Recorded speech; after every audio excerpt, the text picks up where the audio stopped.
Assalamualaikum warahmatullahi wabarakatuh. Alhamdulillah rabbil alamin wa bihi nasta'in ala umuri dunya waddin, wassalatu wassalam ala sayyidil mursalin khataman nabiyyin wa ala alihi wa sahbihi ajma'in wa la hawla wa la quwwata illa billahil aliyyil azim. Pemirsa pesantren TV Nabawi yang dirahmati Allah Subhanahu wa taala, alhamdulillah kita bersyukur kepada Allah Subhanahu wa taala yang telah mempertemukan kita di kesempatan malam hari ini dalam kajian pelajaran kitab fikih di dalam mazhab Imam Syafi'i, kitab Safinatun Najah yang dikarang oleh Syekh Salim bin Abdullah bin Sa'ad bin Sumair. Sebelum kita membaca apa yang akan dijelaskan oleh sahibul kitab, marilah kita berdoa kepada Allah Subhanahu wa taala agar Allah Subhanahu wa taala senantiasa memberikan pintu pemahaman di dalam kita menuntut ilmu agama. Alhamdulillahirabbil alamin. Allahumma shalli wa sallim ala sayyidina Muhammad wa ala ali sayyidina Muhammad. Allahumma arzuqna fahman nabiyyin wa hifdzal mursalin wa ilham malaikatil muqarrabin. Allahumma aghnina bil ilm wa zayyidna bil hilm wa akrimna bit taqwa wa jamilna bil afiyah ya arhamar rahimin. Pemirsa yang dirahmati Allah Subhanahu wa taala, marilah kita lanjutkan pelajaran kita di dalam kitab fikih, kitab Safinatun Najah yang dikarang oleh Syekh Salim bin Abdullah bin Sa'ad bin Sumair, masih di dalam pelajaran kita tentang perkara-perkara yang membatalkan wudu. Tinggal perkara yang terakhir, atau nanti kita akan ulang sedikit pelajaran kita yang terakhir kita membaca dalam kitab ini. Bismillahirrahmanirrahim. Qala Syekh Mu'allif rahimallahu taala wa huwa Syekh Salim bin Abdullah bin Sa'ad bin Sumair fi kitabihi Safinatun Najah ila anqal faslun waqtul wudu arba'atu asya'. Al-awwal al-kharij min ahadi sabilain min qubul aw dubur rihun aw ghairuhu ila al-mani. Al-thani dawalul aqli bi naumin aw ghairihi illa nauma qa'idin mumakkinin maq'adatahu min al-ard. Al-thalithu iltiqa' basharatai rajulin wa imra'atin kabiraini ajnabiyyan min ghairi ha'il. Ar-rabi'u masuqubul adami au halgati duburihi bi batni rahah au butunil asabi'. Sahibul kitab telah menjelaskan kepada kita dari perkara yang pertama sampai perkara yang ketiga. Al-Faqir tidak mengulangi dari perkara pertama dan yang kedua. Al-Faqir akan mengulangi daripada perkara yang ketiga, yaitu batal wudu seseorang apabila bersentuhan kulit laki-laki dan perempuan. Kabiran yang sama-sama dewasa. Dalam arti yang telah dijelaskan makna dewasa pada pelajaran yang lalu. Ajnabiyan yang bukan muhrim. Yang bukan muhrim pun telah dijelaskan siapa itu muhrim, siapa itu yang bukan muhrim, selain dari ayat yang telah dijelaskan oleh Allah Subhanahu wa taala di dalam surat An-Nisa. Pada pelajaran yang lalu telah Al-Faqir sebutkan hurrimat alaikum ummahatukum, diharamkan atas kalian atau muhrim kalian adalah ummahatukum, yaitu diharamkan untuk kalian menikahkan. Haram untuk kita nikahkan atau kawinkan ummahatukum, ibu-ibu kalian, mereka adalah muhrim kita. Wa banatukum, dan anak-anak kalian. Wa akhwatukum, dan saudara kalian.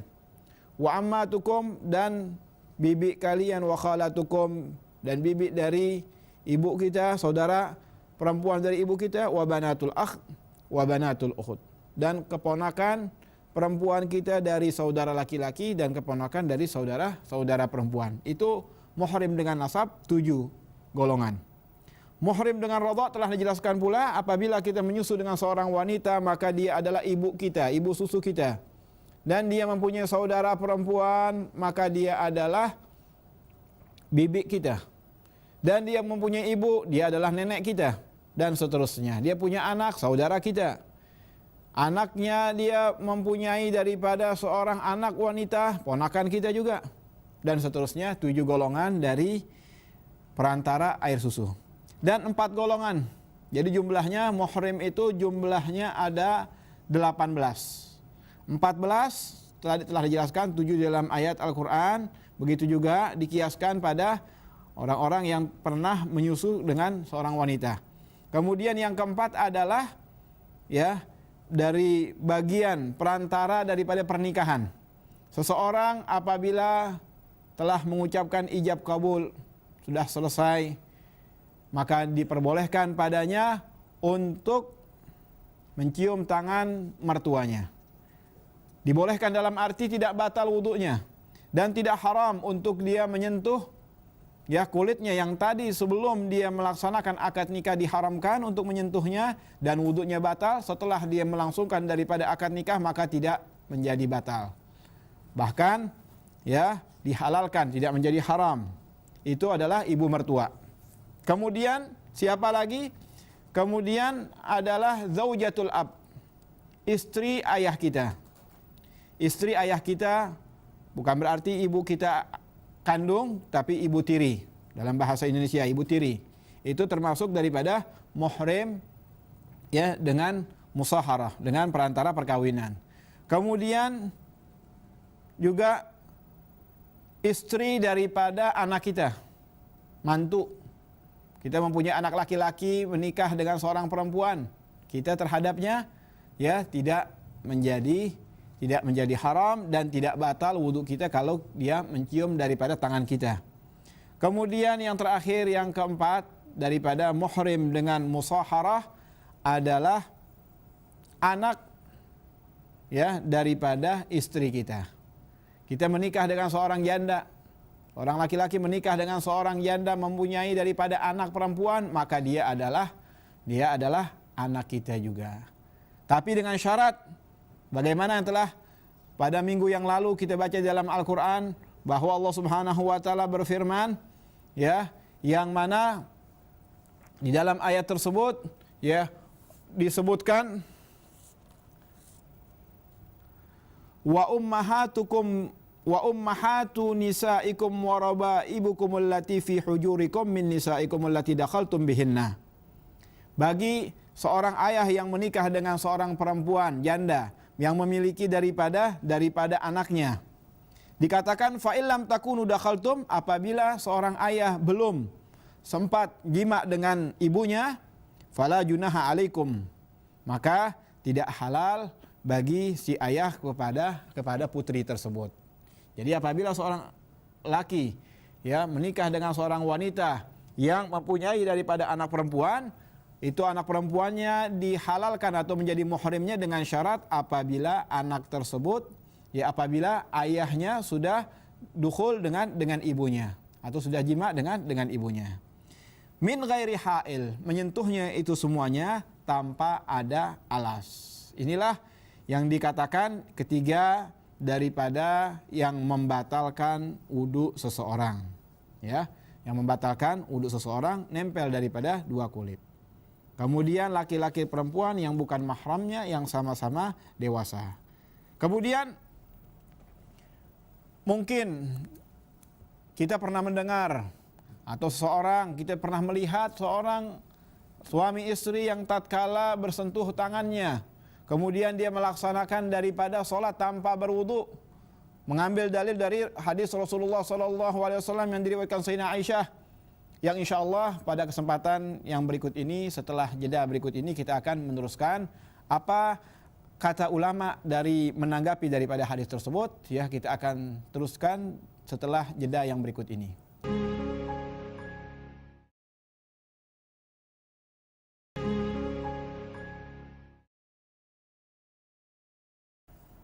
Pemirsa Pesantren TV Nabawi yang dirahmati Allah Subhanahu wa Ta'ala, terima kasih Anda masih bersama kami dalam pelajaran fiqih di dalam mazhab Imam Syafi'i, kitab Safinatun Najah. Kita meneruskan daripada pelajaran kita tadi, bahwa di dalam hadis Rasulullah sallallahu alaihi wasallam pernah bersabda yang diriwayatkan oleh Sayyidina Aisyah, anna Nabi sallallahu alaihi wasallam gabbala ba'dha nisaihi thumma kharaja ila shalah wa lam yatawadda. Akhrajahu Ahmad wa dha'afahu al-Bukhari. Dari Sayyidina Aisyah meriwayatkan, sesungguhnya Nabi Muhammad SAW gabbala ba'da nisaihi, pernah mencium sebagian daripada wanitanya. Tsumma kharaja ila shalah, kemudian Rasulullah SAW keluar melaksanakan salat, walam yatawadda, kemudian Rasulullah SAW tidak melaksanakan wudu. Ini hadis diriwayatkan, ya, ditakhrijkan oleh Imam Ahmad. Akan tetapi para ahli hadis seperti Imam Bukhari mendhaifkan hadis tersebut. Hadis ini adalah hadis yang dhaif, yang lemah, ya, karena disebutkan di dalam dikatakan di dalam sebagian kitab, qala Tirmidzi sami'tu Muhammad bin Ismail al-Bukhari yudha'ifu hadzal hadis. Imam Tirmidzi pernah mendengar bahwa Muhammad Ismail al-Bukhari, ya, seorang riwayat hadis yang ma'ruf, Imam Bukhari, yudha'ifu hadzal hadis, mendhaifkan daripada hadis ini. Imam Syafi'i mengambil daripada pendapat tersebut bahwa menyentuh kulit laki-laki dan perempuan, ya, walaupun istrinya itu batal, kecuali dia menyentuh tanpa dengan langsung. Dia menyentuh, ya, tanpa dengan langsung, dengan alas seperti yang sebagaimana, ya, pelajaran yang lalu Al-Faqih telah menjelaskannya. Ini kalau langsung kulit dengan kulit maka membatalkan daripada wudunya. Kita tidak membahas daripada pendapat a'immah as-salasah, para a'immah yang tiga. Mereka ada yang mengatakan bahwa tidak batal daripada wudunya karena mengambil daripada ayat tersebut yang menafsirkan di dalam ayat tersebut aula mastumun nisa ay alal jima'. Menafsirkan daripada lamastumun nisa, menafsirkan bahwa maknanya adalah jima. Jadi apabila seorang suami istri tanpa dengan jima masih tidak membatalkan daripada wudunya. Oleh karena itu, ya, disinilah ada khilaf antara a'immatul arba'ah, yang Imam Syafi'i mengatakan bahwa ini yang mu'tamad daripada bersentuhan kulit laki-laki dan perempuan, baik dengan syahwat ataupun tidak dengan syahwat, baik perempuan dari perempuan muda ataupun perempuan yang sudah tua. Ini apabila kita menyentuhnya walaupun tanpa dengan syahwat sebagaimana telah dijelaskan tadi, maka batal daripada wudunya. Itulah pelajaran kita daripada perkara yang membatalkan wudu yang ketiga. Kemudian yang keempat, dikatakan ar-rabi'u massu qubulil adamiyyi aw khalqati duburihi bi batnir rahah aw butunil asabi'. Yang keempat perkara yang membatalkan wudu adalah massul qubul adami, memegang daripada kemaluan kubul, kemaluan daripada kubul adami, maluan depan, au khalqati duburihi, atau lingkaran duburnya, lingkaran dubur kita memegang, bibatnir rahah, dengan batnir rahah. Dalam bahasa Arab, karena luasnya bahasa Arab, ini telapak tangan, perut telapak tangan mempunyai daripada dua sisi. Ada yang di bawah jari, ada yang di atas atau pada jari. Di bawah jari, perut telapak tangan yang ada di bawah jari namanya adalah batnir rahah. Namanya perut telapak tangan yang ada di bawah jari. Dalam bahasa Arab, batnir rahah. Kalau dalam bahasa Indonesia ini namanya perut telapak tangan seluruhnya. Akan tapi dibedakan di sini batnir rahah. Kemudian ini butunul asabi, perut telapak tangan pada jari jemari. Intinya apabila seseorang memegang kemaluan daripada, ya, anaknya misalkan, ataupun dirinya dia sendiri atau yang lain, maka membatalkan daripada wudunya dengan syarat memegangnya dengan perut telapak tangan, bukan dengan zahir telapak tangan. Ini perut telapak tangan, ya. Ini daripada bahasa Arab butunul asabi, kemudian ini zahirul asabi. Ini zahirnya, ini batinnya. Kalau kita menyentuhnya seperti ini, maka membatalkan daripada wudu kita. Kemudian kalau kita menyentuhnya seperti ini, maka tidak membatalkan daripada wudu kita. Bahkan sekalipun yang kita pegang adalah mayit, sekalipun yang kita pegang adalah anak kita, seorang wanita, misalkan dia ingin melaksanakan daripada sholat, sudah akan dikumandangkan atau dilaksanakan daripada sholat, kemudian dia menemukan daripada anaknya yang masih kecil, bocor, pipisnya kemana-mana misalkan. Kemudian dia hendak mencebokkan daripada atau membersihkan kotoran anaknya. Dia kamar mandi, dia merasa sudah wudu, dia cebokin anaknya, dibersihin.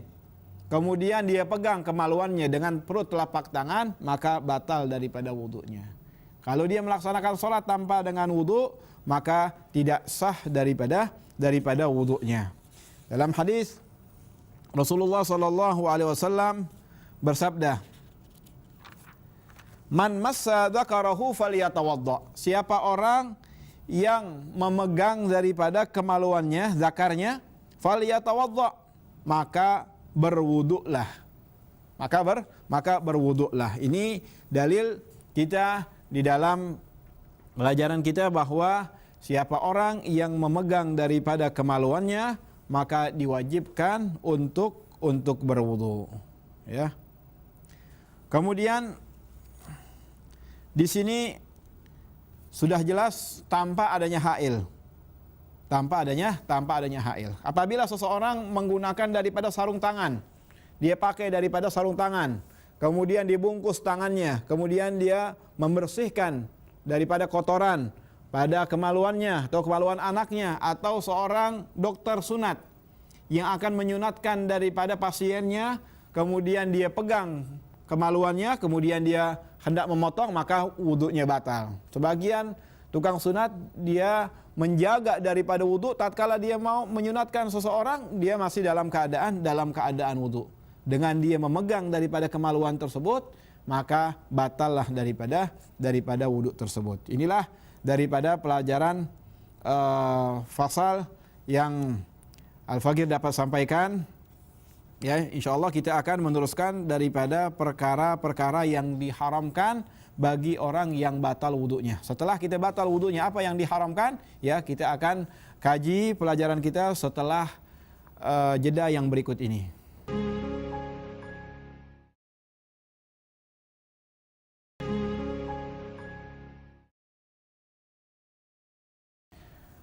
Pemirsa Pesantren TV Nabawi yang dirahmati Allah Subhanahu wa taala, alhamdulillah Anda masih bersama kami di dalam pelajaran kitab fikih, kitab Safinatun Najah. Barusan telah kita habiskan atau selesaikan daripada fasal mengenai perkara-perkara yang membatalkan wudu. Kemudian sekarang akan dijelaskan oleh sahibul kitab fasal tentang apa-apa yang diharamkan apabila seseorang batal daripada wudunya. Bismillahirrahmanirrahim. Qala Syekh Mu'allif rahimallahu taala wa huwa Syekh Salim bin Abdullah bin Sa'ad bin Sumair Al-Hadrami fi kitab Safinatun Najah ila anqal faslun man intaqadha wudu'uhu haruma alaihi arba'atu asya'. As-salatu wa tawafu wa mashul mushaf wa hamluhu. Fasal menjelaskan apa-apa yang diharamkan apabila wudu seseorang batal. Apa yang diharamkan akan dijelaskan ada 4 perkara. Jadi sebelum kita membahas daripada apa yang akan dijelaskan oleh sahibul kitab, kita akan menyimpulkan pelajaran kita, pelajaran yang telah kita kaji pada kesempatan yang lalu, yaitu fasal yang sebelumnya. Dikatakan bahwa yang membatalkan wudu seseorang, karena banyak seseorang tidak mengetahui perkara yang membatalkan wudu. Yang pertama yang membatalkan wudu, bagaimana telah dijelaskan oleh sahibul kitab pada pelajaran-pelajaran yang lalu, keluarnya sesuatu dari 2 jalan, kemaluan depan ataupun kemaluan belakang. Baik yang keluar itu angin ataupun yang lainnya, kecuali mani, maka tidak membatalkan daripada wudu. Itu pertama, ya, perkara yang pertama. Dan ulama menggarisbawahi di dalam menjelaskan al-kharij, yang keluar dari salah satu 2 jalan, yang keluar dengan yakin. Yang keluar dengan yakin. Karena di situ ada yang keluar tanpa dalam keadaan yakin.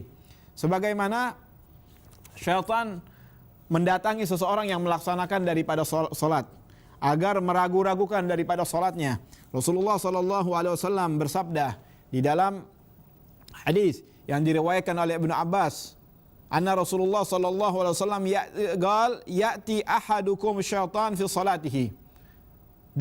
Akan datang salah satu di antara kalian, ya, setan di dalam salatnya. akan mendatangi salah satu di antara kalian syaitan di dalam salatnya. Fayanfukhu fi maq'adatihi, dia akan meniup daripada pantat orang tersebut, fayukhayyalu ilaihi annahu ahdath, maka orang tersebut ya mempunyai daripada keraguan bahwa dirinya batal wudunya. Walam yahdits, dan dia tidak batal daripada wudunya. Fa idza wajada dzalika fala yansarif, apabila terdapat pada kalian hal seperti itu, fala yansarif, maka jangan keluar daripada salatmu hatta yasma'a sautan, sampai engkau betul-betul mendengar suara. Hatta yasma'a sautan, mendengar suara kentut. Au yajida rihan, atau tercium daripada baunya. Akhrajahu Al-Bazzar fi sahihain, di dalam sahih Bukhari dan sahih Muslim. Inilah daripada dalil banyak di antara seseorang yang mana tatkala melaksanakan salat ada bisikan-bisikan yang mana dia tidak yakin bahwa keluarnya sesuatu dari kemaluan depannya atau kemaluan belakangnya dia. Jadi kalau keluarnya dengan yakin, kita yakin ada sesuatu yang keluar pada dubur kita atau kentut atau yang lainnya, maka batal daripada salat kita kalau memang di pertengahan salat. Kalau di luar salat, wudu kita batal. Kalau di salat kita batal, otomatis wudu kita batal, otomatis salat kita batal juga. Asani zawalul akal binaumin aw ghairihi. Yang kedua yang telah dijelaskan oleh sahibul kitab, yang membatalkan wudu adalah hilangnya akal baik dengan tidur ataupun selain daripada tidur. Baik dia gila atau pingsan atau ayan atau dia mabuk, ini jenis-jenis zawalul akal, hilangnya akal. Kecuali tidur yang bagaimana? Tidur yang mumakkin, yang rapat dia punya pantat dengan tempat duduknya dia. Kalau dia tidur seperti ini, walaupun menyentuh palanya dia dengan dengan meja, dia tidur dengan lamanya, selagi pantatnya dia rapat dengan tempat duduknya dia, maka yang demikian itu tidak membatalkan daripada wudunya.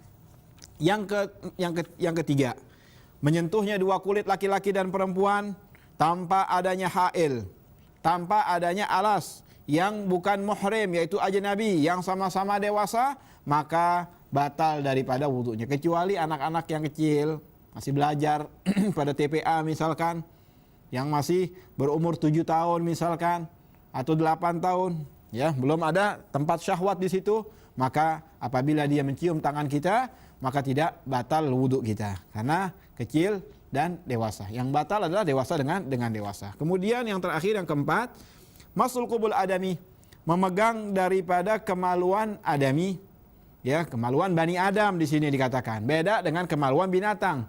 Banyak orang-orang dahulu ingin mengebiri daripada kambing misalkan, atau binatang-binatang yang bisa dikebiri.